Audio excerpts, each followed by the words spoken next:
the 55 Buick up on the lift for an inspection. See what I'm dealing with here as far as the work that I'm going to do. So I'll show you that, and I'll show you a few things about mid-50 Buicks maybe you didn't know. Most people know about mid-50 Chevys, but Buicks are a different animal.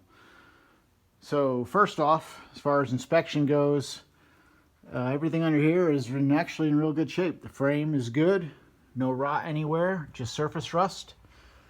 So that's going to be good. So we won't have to do any kind of frame replacement, frame swap, nothing like that. This frame will work just fine. It'll just get updated.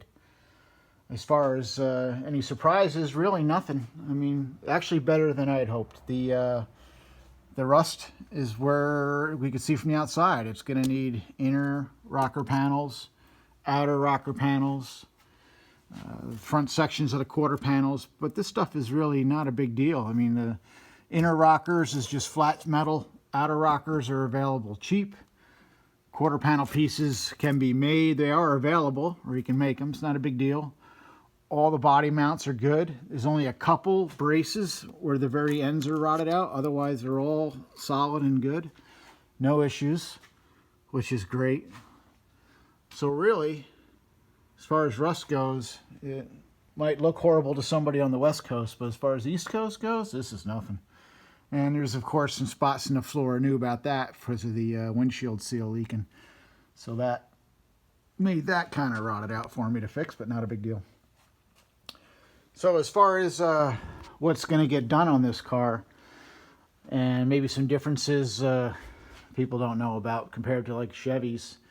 55 Buicks, we're still using a kingpin type suspension. It is a independent front suspension, but it's still a kingpin style, not considered updated or modern. So this whole front suspension is going to come out.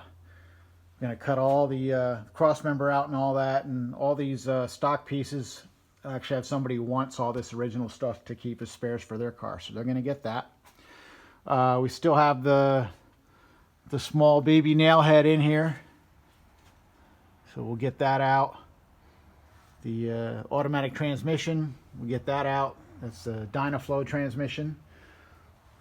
Not your normal automatic transmission. These things didn't really shift. They had a high and a low range, and all the torque multiplication was done in the converter. So Buicks were considered a luxury car, you know, step down from Cadillac, and they didn't want you to feel any shifts. They figured that was not luxury if you could feel the transmission hitting gears. So instead of using the Hydromatic that most other GM divisions were using, they stuck with their Dynaflow.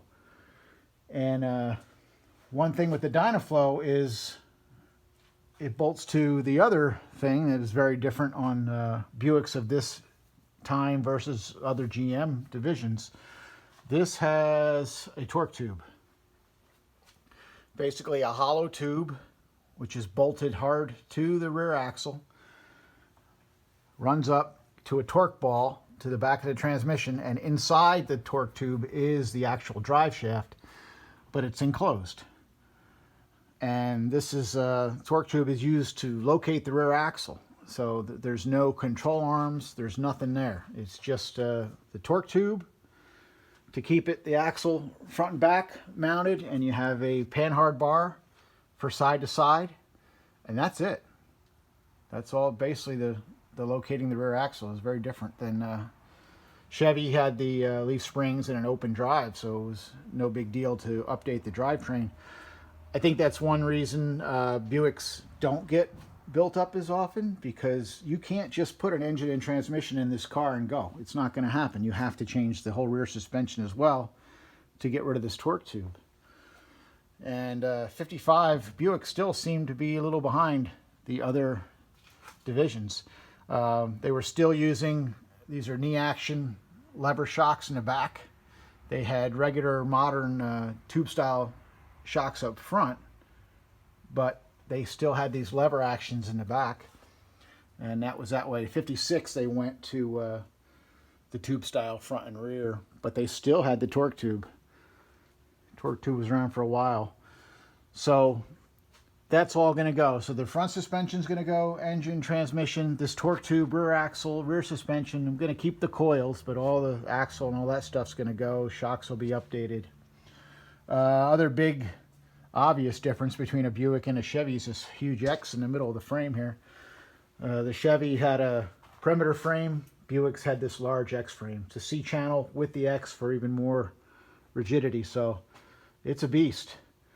And it's in really good shape. Buicks, if you look at these cars, this is the area in the frame to check.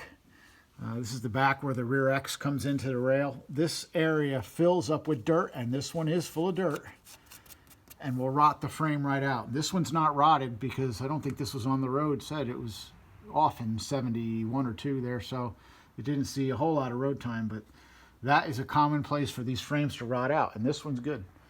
So no issues with that. So let's see here. Anything else? The only other thing I can think of is this master cylinder here. This still had a floor-mounted master cylinder, 55. Again, Chevy had them on the firewall. Buick still had them down on the frame. That's going away. It'll be moved up to the firewall. So overall for inspection, really much better than hoped. It's actually not bad at all. So first thing, next will be front suspension and engine and transmission removal. That's all going to come out, and the rear axle all has to come out. And the first thing we'll be doing as far as assembly is I will be modifying the front frame rails for the Jaguar, and we'll get that Jaguar front suspension in there. But next time I'll be taking this thing apart. Thanks for watching.